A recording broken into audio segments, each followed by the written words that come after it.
Menelusuri gelora politik negara sejak 2018, kekalahan mengejut Barisan Nasional pada pilihan raya umum ke-14 selepas mengemudi kerajaan persekutuan selama 6 dekad mengubah landscape politik tanah air apabila Parti Pembangkang Pakatan Harapan buat pertama kali menerajui tampuk pemerintahan dan beberapa negeri. Tidak sampai satu penggal atau kurang 5 tahun selepas PRU14, pentadbiran kerajaan persekutuan yang bertukar 3 kali diganti sekali lagi selepas bekas Perdana Menteri Datuk Seri Ismail Sabri Yaakob mengumumkan pembubaran Parlimen pada 10 Oktober lalu. Selaras dengan perkara 40/2/B dan perkara 55/2 Perlembagaan Persekutuan, Kebawah Duli Yang Maha Mulia Seri Paduka Baginda Yang di-Pertuan Agong telah bertindak menurut budi bicara Baginda dengan memperkenankan permintaan saya supaya Parlimen ke-14 dibubarkan pada hari ini, Isnin 10 Oktober 2022.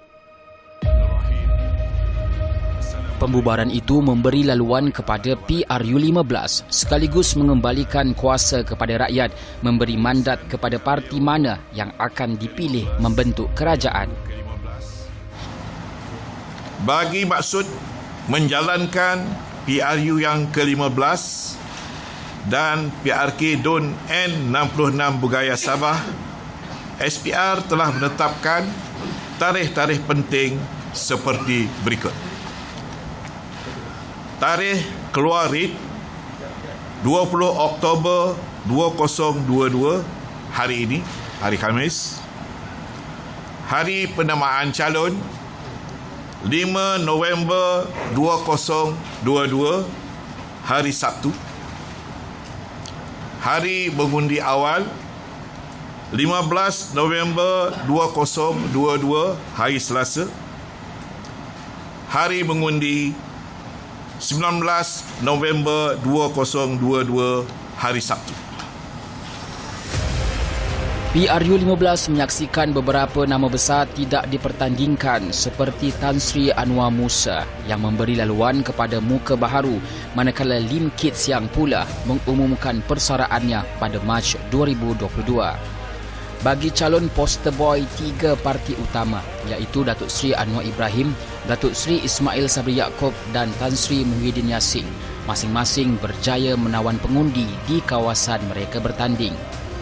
Datuk Seri Anwar menewaskan penyandang Parlimen Tambun yang juga calon heavyweight Perikatan Nasional Datuk Seri Ahmad Faizal Azumu dengan majoriti 3,716. Pilihan raya pada 19 November menampilkan keputusan Parlimen tergantung apabila buat pertama kalinya sejak pilihan raya umum 1955 tiada parti atau gabungan yang berupaya menang dengan majoriti mudah bagi membentuk kerajaan baharu. Situasi ini menepati ramalan penganalisis politik tiada parti memperoleh majoriti mudah selain menjangkakan kerajaan yang dibentuk adalah kerajaan campuran. PRU15 juga membuktikan sistem demokrasi negara dapat bergerak seperti sepatutnya menerusi bimbingan dan kebijaksanaan yang di-Pertuan Agong Al-Sultan Abdullah Riayatuddin Al-Mustafa Billah Shah menyaksikan pengerusi Pakatan Harapan Datuk Seri Anwar Ibrahim mengangkat sumpah sebagai Perdana Menteri ke-10 pada 24 November. Saya, Anwar bin Ibrahim, setelah dilantik memegang jawatan seorang Perdana Menteri, dengan sesungguhnya bersumpah bahawa saya akan dengan jujur menunaikan kewajipan-kewajipan jawatan itu dengan segala daya upaya saya, bahawa saya akan menumpahkan taat setia yang sebenar kepada Malaysia. Selesai pelantikan Perdana Menteri baharu, tumpuan terarah kepada pembentukan Kabinet Kerajaan Perpaduan. 8 hari selepas mengangkat sumpah sebagai Perdana Menteri, Datuk Seri Anwar Ibrahim akhirnya menamatkan persoalan dan teka-teki berhubung barisan kabinet yang akan bersama-sama dengannya mentadbir negara. Saiz barisan Kabinet Kerajaan Perpaduan disertai 28 menteri, 27 timbalan menteri.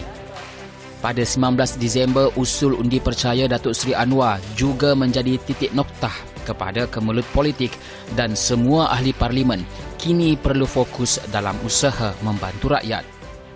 Bahawa usul seperti yang dikemukakan oleh Yang Amat Berhormat Timbalan Perdana Menteri di bawah nombor 8 dalam aturan urusan mesyuarat dan usul-usul hari ini hendaklah dipersetujukan.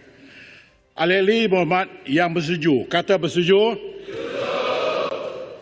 Yang tidak, kata tidak. Lebih suara bersetuju. Usul disetujukan. Sementara itu di Sabah, pemimpin Parti Pribumi Bersatu Malaysia Sabah termasuk semua wakil rakyatnya pada 10 Disember lalu mengumumkan keluar daripada parti itu. Ketua Menteri Sabah Datuk Seri Haji Jinor berkata, keputusan itu dibuat selepas menimbangkan landscape politik Malaysia ketika ini, terutama di Sabah. Kerajaan negeri yang ditunjangi Gabungan Rakyat Sabah Barisan Nasional juga mengambil kira nasihat yang di-Pertuan Agong mengenai pembentukan Kerajaan Perpaduan Persekutuan yang diterajui Perdana Menteri. Ahli Majlis Tertinggi GRS sebulat suara memutuskan Datuk Seri Haji Ji kekal sebagai pengerusi gabungan itu dan menggugurkan keanggotaan Parti Bersatu sebagai ahli badan GRS. Tahun 2022 sekali lagi menyaksikan mahkamah menjadi tumpuan apabila melaka beberapa keputusan penting dalam kes rasuah, pengubahan wang haram, pecah amanah jenayah serta bunuh yang membabitkan ahli politik dan tokoh atau orang kenamaan. Bagaimanapun, paling mencuri perhatian ialah kes rasuah membabitkan Datuk Seri Najib Razak dan isterinya Datin Sri Rosmah Mansor. Keputusan mahkamah dalam kes berprofil tinggi itu menyaksikan Datuk Seri Najib menjadi bekas Perdana Menteri pertama Malaysia yang terpaksa meringkuk dalam penjara bagi kesalahan jenayah. Pada 23 Ogos, mahkamah mengekalkan sabitan serta hukuman penjara 12 tahun dan denda RM210 juta. Datin Sri Rosmah turut berdepan pertuduhan membabitkan kes pengubahan wang haram dan mengelak daripada membayar cukai. Satu lagi kes berprofil tinggi yang meraih perhatian umum ialah kes timbalan Perdana Menteri Datuk Seri Dr. Ahmad Zahid Hamidi membabitkan sistem visa asing. Mahkamah Tinggi Shah Alam pada 23 September melepas dan membebaskan beliau daripada 40 pertuduhan menerima rasuah di akhir kes pendakwaan. Datuk Seri Ahmad Zahid yang juga Presiden UMNO dibebaskan selepas pendakwaan didapati gagal membuktikan kes prima facie bagi semua pertuduhan.